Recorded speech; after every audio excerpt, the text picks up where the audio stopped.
Property Law Pas FM bersama Erwin Kalo dari Erwin Kalo & Co. Property Lawyers.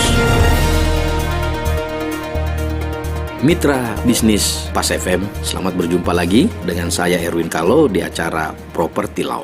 Hari ini kita akan membahas tentang sertifikat kepemilikan di apartemen. Saya yakin mitra bisnis banyak sekali yang sudah membeli apartemen, tapi sertifikatnya kok nggak jadi-jadi. Sertifikatnya kok lama sekali, bahkan tahunan. Ya, ada apartemen yang sudah 5 tahun tidak ada sertifikatnya. Nah, supaya menghilangkan rasa penasaran itu, saya ingin menjelaskan tentang kenapa sertifikat di apartemen itu lama. Lamanya itu karena beberapa faktor. Yang sering kali itu adalah disebabkan oleh faktor perizinan.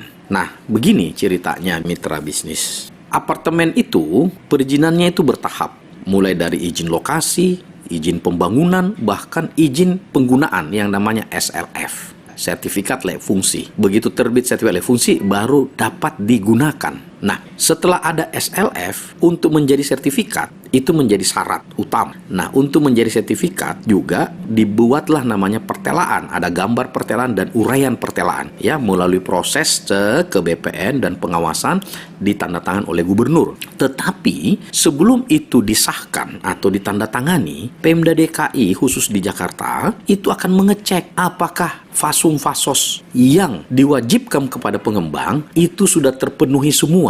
Nah, setahu saya dan pengalaman kami adalah yang banyak menunda pertelaan itu di sini fasum-fasos, ya, fasilitas umum dan fasilitas sosial di dalam suatu pembangunan. Nah, fasum-fasos ini memang wajib ditekankan karena logikanya begini. Kalau Anda bangun misalnya apartemen dan misalnya ada 2.000 penghuni baru di situ, tentunya penghuni itu kan butuh tempat ibadah, tentu butuh tempat untuk anak sekolah, terutama TK, ya.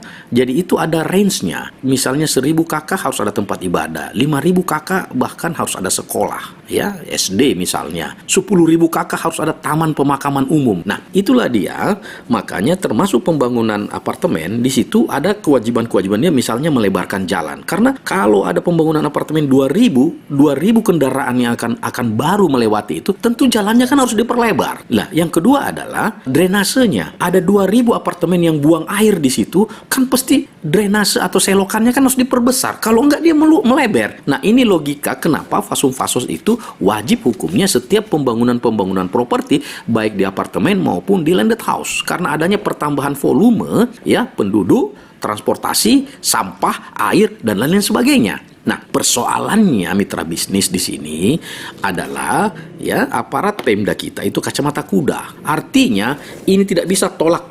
Padahal dalam hal ini tidak semua developer itu tidak mau menyerahkan fasum-fasosnya. Tetapi saya mau kasih contoh, ada fasum-fasos yang secara teknis memang belum bisa diserahkan. Saya kasih contoh, ada satu apartemen di belakangnya ada kali, di depan jalan. Dia harus melebarkan kali. Nah, kali ini kalau mau dilebarkan kan harus dari ujung ke ujung toh. Tidak mungkin di tempat dia doang, nanti malah penumpukan di situ. Sama juga pelebaran jalan. Nah, sedangkan kalau ini kebetulan saya kenal developernya mau bikin kali itu malah dilarang, tidak boleh. IMP-nya, izin membangun prasarana, tidak dikasih karena proyeknya belum dijalankan oleh PU, ya, dari ujung ke ujung. Ada banyak macam. Jalan juga kan tidak mungkin jalan itu saya mundurin sendiri, nanti tempat kaki 5. Nah, yang kedua ada pelebaran jalan di daerah komersial. Lah, kalau pelebaran jalan, kalau misalnya daerah Mega Kuningan, terus siapa yang mau jual tanahnya? Artinya ada hal-hal yang tidak bisa kacamata kuda. Mesti ada solusi. Jangan menghambat sesuatu yang memang tidak bisa. Jadi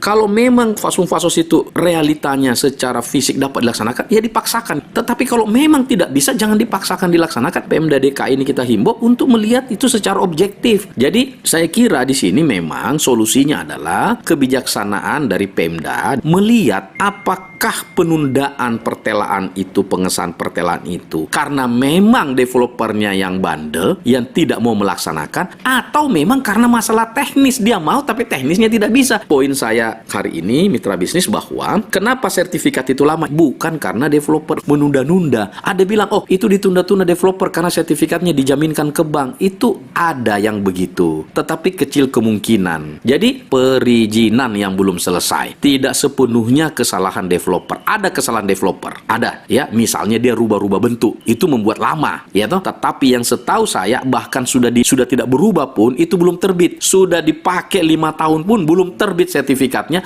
karena izinnya belum lengkap. Memang ada satu hal lagi, contoh kalau dia dalam porsi besar itu kan dia tunggu semua lama. Jadi ini butuh solusi sebenarnya, bisa parsial ya, pertelan itu tidak harus menunggu satu lingkungan itu jadi semua. Jadi semua harus ada solusi sepanjang para pihak termasuk BPN bisa melihat hal ini secara bijak. Sekian, saya Erwin Kalo, semoga bermanfaat. Sampai jumpa di episode akan datang. Terima kasih. Nantikan Property Law Pas FM berikutnya. Bila Anda memiliki pertanyaan Property Law, email ke redaksi@pasfm.com. redaksi@pasfm.com.